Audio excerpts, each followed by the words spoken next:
Bienvenidos, mi nombre es Melissa y el día de hoy vamos a hablar de lo que significa ser autónomo en Italia. Acompáñenme. Para ponernos un poco en contexto, mi nombre es Melissa, yo vivo en Italia hace 4 años y he investigado este tema para trabajar como independiente ya hace un poco más de un año y he hablado con distintas personas o distintos contadores que me han asesorado sobre los mejores planes y las mejores opciones para declarar impuestos como independiente, que es básicamente es no trabajar para alguien, sino ser uno su propio jefe. Desde ya debo decirles que en Italia el régimen de pago de impuestos es bastante complejo, bastante complejo. Voy a tratar de ser lo más clara que pueda y voy a tratar de explicarles todo lo que creo que es importante que sepan, al menos para hacerse una idea de lo que es trabajar como independientes. Para comenzar, para trabajar como independiente, lo que tienes que hacer es abrir una partita IVA. Existen dos principales planes para pagar impuestos como independiente en Italia. Existe el régimen ordinario y existe el régimen forfetario. En este video les voy a hablar principalmente del régimen forfetario porque en mi análisis y en mi investigación es el régimen que más conviene cuando uno comienza a trabajar como independiente. Ahora, el régimen forfetario, para decírselo simplemente, por los primeros 5 años vas a pagar un 5% de impuestos, pero es mucho más complejo que eso. Pero ¿dónde está la trampa? Que no se pagan solamente impuestos, sino que de los ingresos también se debe pagar el fondo previsional para el retiro. Ahora bien, vayamos por pasos. Para tú entrar en el fondo forfetario tienes que tener una partita IVA, como les decía, y de esa partita IVA tienen ustedes que decir cuál va a ser su código ADECO. Ese código ADECO se los van a dar o se los van a asignar cuando abran su partita IVA en función al trabajo que vayan a hacer. Es importante tener en cuenta también que existen dos grandes conceptos, los importes facturados y los importes que realmente se han cobrado. Para todo el cálculo de impuestos se va a usar siempre el importe del dinero que se cobró efectivamente. No me sirve el importe facturado, sino cuando entró a la caja. Es decir, yo puedo emitir una factura en diciembre, pero no es hasta enero que la cobré. O sea, ese gasto o ese pago va a entrar a ser contabilizado para los impuestos en el próximo año. Para tú quedarte en el régimen forfetario no puedes superar un rango de incasato, de importe que tú hayas cobrado, de 85.000 euros al año. Están hablando ya de moverlo y de alzarlo hasta los 100.000 euros. Si tú superas ese importe, obviamente ya no vas a poder estar en el régimen forfetario y pasas al régimen ordinario. En función del código ADECO, te van a decir cuál va a ser el importe sobre el que tú vas a calcular tus impuestos. Les explico. En el régimen forfetario ustedes no pueden declarar gastos. El gobierno automáticamente, dependiendo del código que ustedes tengan, les asume un rango de gastos, por decir. Usualmente para un profesional, el rango que te dan es el 78%. Te dicen, ok, con tu código ADECO, tú facturas estás cobrando 10.000 euros en el año. De esos 10.000 euros, yo voy a decir que el 22% de tus 10.000 euros han sido gastos. Eso está fijo, el gobierno lo establece así, no lo puedes cambiar. Y el 78% que te queda, que serían como 7.800 euros, es de ahí que tú me vas a pagar los impuestos. Entonces, de esos 7.800 euros, tú me vas a pagar el 5% de impuestos. Y aparte, me vas a pagar el fin previsional. Para quedar solamente claros, una vez que ya tenemos claro que tenemos la partita IVA, tenemos nuestro código ADECO, ya sabemos cuál es el porcentaje que vamos a tener que usar para pagar nuestros impuestos a fin de año.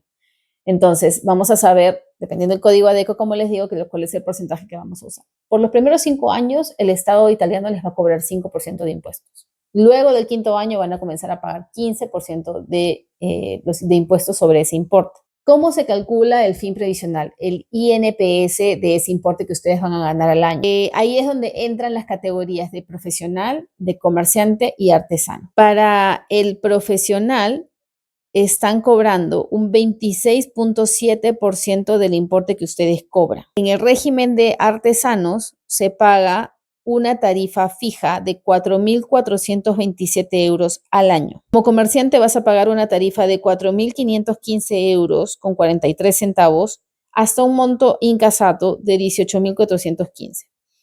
Lo que supere de esos 18.415 vas a pagar el 24.48%. Es decir, hay un porcentaje fijo y hay un porcentaje variable cuando eres comerciante. Ahora, hay una cosa también a considerar. Si, por ejemplo, trabajas como dependiente en algún trabajo fijo en donde ya están pagando el INPS por ti, ya no necesitas volverlo a pagar. Y si trabajas como independiente, además, ya solamente tendrías que encargarte de pagar el 5%, porque el fondo previsional, ese fondo de INPS, ya lo está pagando tu empleador. El gobierno italiano, por el primer año que tú trabajes, obviamente en ese año no vas a pagar ningún impuesto. Es decir, yo, por ejemplo, este año, Dios quiera, comienzo a cobrar por los videos de YouTube.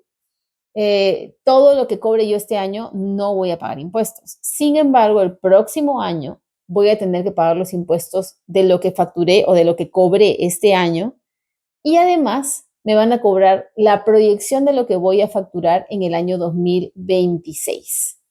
O sea, en el 2026 voy a pagar doble tasación, porque me van a calcular lo que facturé en el 2025, lo que cobré en el 2025, y me lo van a, me dicen como, oye, has cobrado esto, probablemente en el 2026 también lo vas a cobrar, así que mejor págame por adelantado y así me aseguro que me pagues. Entonces, durante el primer año del ejercicio legal en Italia van a tener que pagar doble tasación, 2 veces el 5%, y por el INPS sí hay un pequeño descuento. Vas a pagar el 100% del año que ya trabajaste y solo el 80% del año futuro. ¿Es una locura? Sí, me parece una locura, me parece súper difícil, sí, me parece difícil, pero hay muchísima gente que lo hace. Entonces, una vez que tú entras en el ruedo, realmente ya es mucho más fácil que tú te acomodes a pagar impuestos, y es que así funciona, porque en todas partes hay que pagar impuestos, a no ser que no quieran vivir en ningún lugar fijo, pero bueno, lamentablemente es así. Ahora, solamente para terminar, quería hacerles un ejemplo bastante práctico para que se entienda un poquito cuál es la figura. Y no lo voy a hacer con 10.000 euros, porque aunque suene que es facilísimo, se van a horrorizar con el importe de lo que, de lo que se cobra de impuestos, porque la tasa es fija para el INPS en dos de los rubros, digamos. Entonces lo voy a hacer como profesional, como si ustedes de repente trabajaran dando algún servicio en su país o de repente como youtubers. Entonces vamos a decir que ganamos un importe de 20.000 euros, ¿ok? En el año, que es lo que cobramos durante todo el año, 20.000 euros. Sobre ese 20.000 euros vamos a decir que el código ADECO nos ofrece un descuento del 22% como gastos. De esos 20.000, 15.600 va a ser el importe que ustedes van a usar para calcular el pago de los impuestos y el pago del INPS. De impuestos van a pagar 780 euros en el año, mientras que del INPS van a pagar una tasa de 26.07. De esos 15.600 van a pagar 4.066 euros en el fin previsional para su pensión cuando se jubilen. Ok, tienen los 4.066 más los 780, tienen un total de 4.846,92. Es decir, ustedes han cobrado 20.000 euros y van a pagar en total de tasas 4.846 euros. Van a quedarse y van a meterse al bolsillo 15.000 euros con 153. Que si uno lo divide entre 12 meses, es decir, ustedes van a recibir los 1.262 euros. Ahora, siempre hay cuando ya estén aquí en Italia se van a dar cuenta de que de repente hay otras maneras de planificar el tema fiscal. No se asusten, porque definitivamente hay otras aristas que se pueden considerar cuando ya estén trabajando como independientes, pero lamentablemente creo que es un tema del que no debo hablar abiertamente en un video. Pero nada, sí o sí van a tener que pagar impuestos. Esta es la idea de pagar impuestos cuando se paga por absolutamente todo lo que uno está facturando y cobrando. Entonces, nada, lo dejo aquí porque es importante que lo sepamos y que seamos conscientes. Y también es importante que sean conscientes de que los impuestos en Europa son muy, muy, muy altos. La media europea está cerca del 40%. Es decir, cualquier ingreso que ustedes pretendan hacer en cualquier país europeo que sea independiente, ese es más o menos el rango de gasto que van a tener que asumir en cualquier país. Sé que en Dinamarca, Suecia, los impuestos son incluso mucho más altos. Entonces, ténganlo en consideración cuando evalúen esto, porque es un shock, pero es mejor saber a qué se atiene uno cuando quiere venir a un país y puede tener la posibilidad de trabajar como independiente. ¿Okay? Hasta aquí el video de hoy. Les agradezco mucho que me hayan acompañado, y si tienen alguna pregunta, por favor, déjenmela saber en los comentarios. Esto espero haber sido lo más clara posible. Muchísimas gracias. Chao, chao.